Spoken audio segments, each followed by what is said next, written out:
Hello guys, this is Shiraz amazing videos. Review of Pagani Utopia. We spent 2 days driving the Utopia. It poured rain for the most of that time, and we discovered more about the dynamics of the absence of rain gutters than anything else. Then it finally dried out at the very end. It felt as though a new world had been unlocked. Even with the rain, some elements remained incredibly striking. That driving it at all wouldn't make you nervous before a kickoff. The British expert's Tractive's adaptive suspension has excellent compliance. The degree of softness is such that you hardly ever need to use the dash button to reduce it. With true fluidity and progression, it absorbs shocks and navigates uneven terrain. Even so, the Utopia appeared snatchy on the winding, narrow roads not far south of Pagani's San Cesario base because of the combination of its enormous torque, slick, uneven roads, and 325 section, 22-inch rear tires. A very distinct viewpoint. It demonstrated the chassis' incredible power handling capability. Even when it is thrown forward with overt violence, it never loses its composure and sense of control. And what a powerful thrust that is. The twin-turbo V12 won't even reach 7,000 revolutions per minute, so don't worry. This is a great example of how to build tension and drama without using revisions.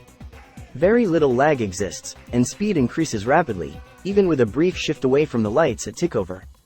The runaway reaction begins when you hear the whistle, but the turbos stay quiet until the point at which boost really starts to hit.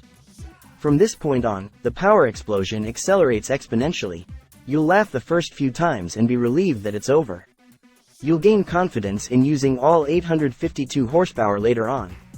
And then there's the sound, deep and resonant at first, that soon intensifies into this piercing howl. Smoothness and brutal background theme typical of V12. It's reassuring and scary all at once. Pagani appears to have accomplished the unthinkable. Either that, or clutch and manual gearbox technology has subtly advanced significantly since the Lamborghini Diablo's heyday, even though manuals are now far less common. At least one customer has requested that the triple-plate clutch be made heavier because it is so simple to use and control. It removes all of the sting from the urban crawl and bites cleanly. A throttle that is a little soft on light openings aids in that. Nice for town work.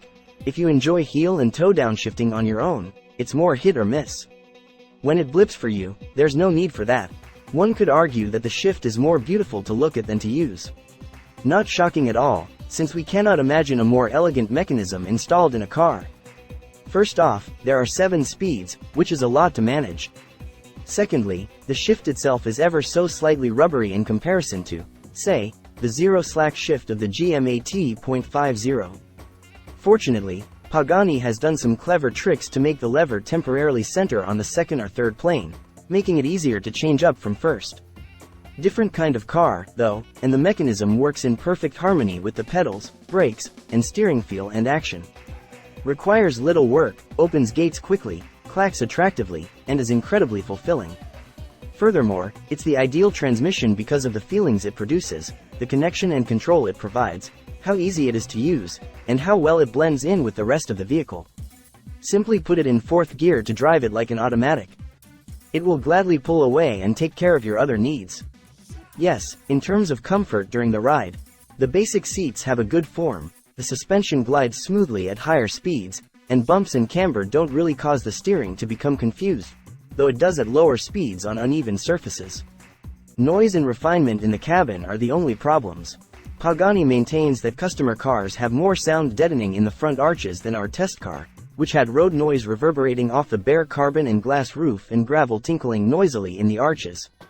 Those intricate wing mirrors don't seem to be making any wind noise, though. You wouldn't believe how closely it is related to the driver and the road. The car is precisely what Pagani intended. It has quick rack steering that turns corners with accuracy, but it's not the ultimate feedback system. However, the car looks good with it. This car is more multifaceted and soulful than that. It's not harsh or aggressive. This also holds true for the Brembo CCMR brakes.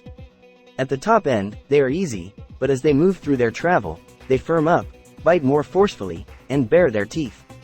The Utopia does a decent job of slanting in both directions while it is positioned between the GMAT50 and the Bugatti Chiron. Because Pagani wants the driver to feel in control and not tense and edgy from being bombarded, the controls filter signals from the gearbox, suspension, and steering. It is unquestionably a hypercar for drivers. Simply put, you don't need to search far and wide for excitement because the Utopia's driving manners and the very parts you're using are sensitive. This leaves you feeling completely in awe of everything around you, including the controls, the frame you're looking at the road through, the sensations returning to you, and your surroundings. Nothing compares to a Pagani, and this is the best Pagani has ever done.